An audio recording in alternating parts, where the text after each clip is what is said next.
everyone, I'm Asha. Welcome to the Girl Talk HQ Weekly Wrap-Up. Today's video is all about the Girl Summit, which was held in London this week. It is the first summit of its kind to be held anywhere in the world, and it was the UK government teaming up with UNICEF to discuss important issues that relate to girls around the world that need to be tackled and need to be stopped. Two issues in particular they spoke about were FGM, or female genital mutilation, and child, early or forced marriage. And more recently, it has become an issue that has infiltrated a lot of Western countries.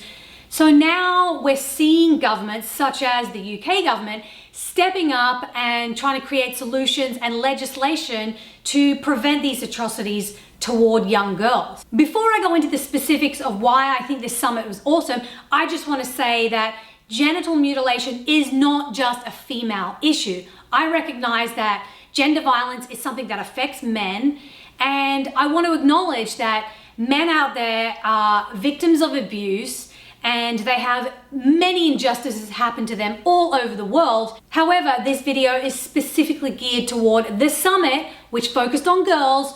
So I just want people out there to know that the absence of talking about men is not me ignoring the fact that men deserve rights too, okay? So now that I'm putting out there, let's talk about the Girl Summit. Here are some pretty shocking statistics by UNICEF.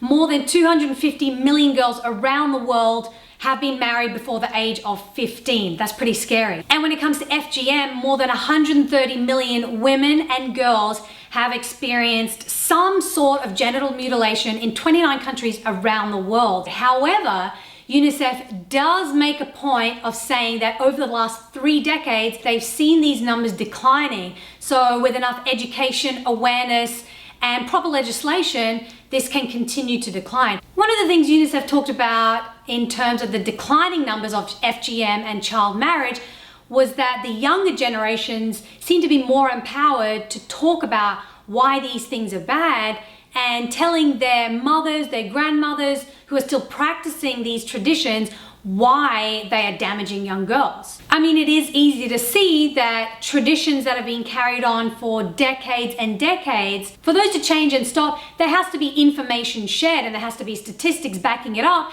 Hence why the Girl Summit is so important, because it's sharing valuable information. The UNICEF Executive Director, Anthony Lake, did say we cannot let these huge numbers numb us. It should force us to act and to do something about it, which I happen to agree with. I'm sure many people out there would. The summit itself was attended by politicians, government heads, non-profit organizations, and victims and survivors of both of these crimes. So there were definitely a lot of voices in the mix talking about these issues from an informed point of view. British Prime Minister David Cameron has brought in new legislation recently, which I think is awesome. The first one, which came about recently before the summit happened, was that Britain have now deemed child marriage illegal. What that means is any UK nationals, whether they're in the UK or abroad, if they are reported to be either forcing a child to get married or even a bystander but knowing about the issue, they can be prosecuted and sent to jail. The other legislation that the UK just brought about is that female genital mutilation is now deemed illegal by British law. Hallelujah, that is awesome. And anyone failing to prevent an FGM and anyone who's obviously involved will be prosecuted and sent to jail. I think it's really interesting that a Western country like the UK has stepped up and is leading the way for other Western countries to say, hey, listen, with the increase of globalization and immigration, we need to now create laws and legislation that reflect our diverse culture. I mean, these are atrocities and issues that don't just affect sub-Saharan African countries where the majority of FGMs actually happen. They're happening all over the world, and it shows other countries that they need to be aware of what's going on in their own countries and not just pay attention to what the media promotes. But it wasn't just the UK government stepping up to the plate and trying to put an end to these atrocities. The Ethiopian government also, by the year 2025, they hope that all female genital mutilation and child, early or forced marriage will completely be eradicated, as they too have made it illegal. But I think it's important that we realize it's not just a government issue, it's not just a women's issue, it's a human rights issue. Like Hillary Clinton said in her famous speech in 1995, women's rights are human's rights and human's rights are women's rights. So we're all in this together. Both men and women have to be part of the conversation to eliminate violence across the board. Whether you're involved in an organization, whether you're just an average blogger like me, using YouTube and a blog to spread awareness and to talk about issues,